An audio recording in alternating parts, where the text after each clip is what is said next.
How'd the workout go for you today? I think it went well. I think it was my first one. It was good to get into an NBA workout and new territory. I'm not familiar with this area besides playing Butler, but getting to play in this Pacers facility, nice people, and overall good workout.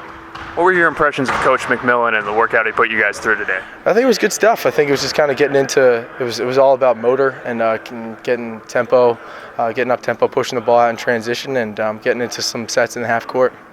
When you accomplish a huge goal like winning a national title, especially in the way that you did, what keeps you motivated after experiencing that high? Just graduating as a senior, it's always great to go out that way and to win a national championship. But you just have to move on with your life.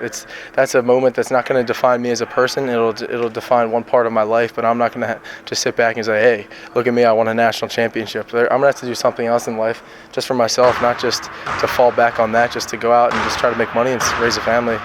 Despite the great career you had, you're kind of being overlooked a little bit in some mock drafts. Does that fuel you at all as a player, or do you not pay attention to it? I don't really pay attention to it. I mean, if it happens, it happens. If not, oh well. But I know I'm going to give it a shot, and I think all it takes is one person to like you to make it in this league, and that's how I try to think every single day when I work out. And all of my chances will have an opportunity, so I just got to impress the people when I'm playing. But I'm not going to do anything different that I didn't do in college. I'm going to play the same game, and if that's good enough, it's good enough. One of the hallmarks of your game in college was your work ethic and your effort. Where does that come from?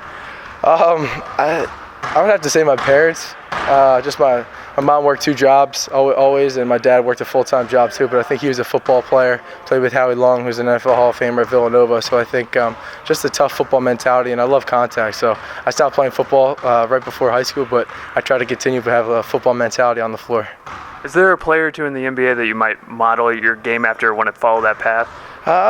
No. I mean, anyone who's in the NBA, I'd love to follow their path, but there's not one person in particular that I feel like has the same game as me, and I hope my game is good enough and I can be my own Ryan Arcidiacono in the NBA someday. And lastly, what's the best lesson you learned during your time at Villanova? There has to be attitude. The attitude on how you respond to everything in life, because things are not always going to go your way. A ref might make a bad call, something you might do poorly on a test in school or anything like that, or just you might lose your job. It's just all about how you respond and what type of attitude you have. You could go in the dumps and be sad about it, or you can just respond with a good attitude and just try to figure out what's next. What can I do to make it better?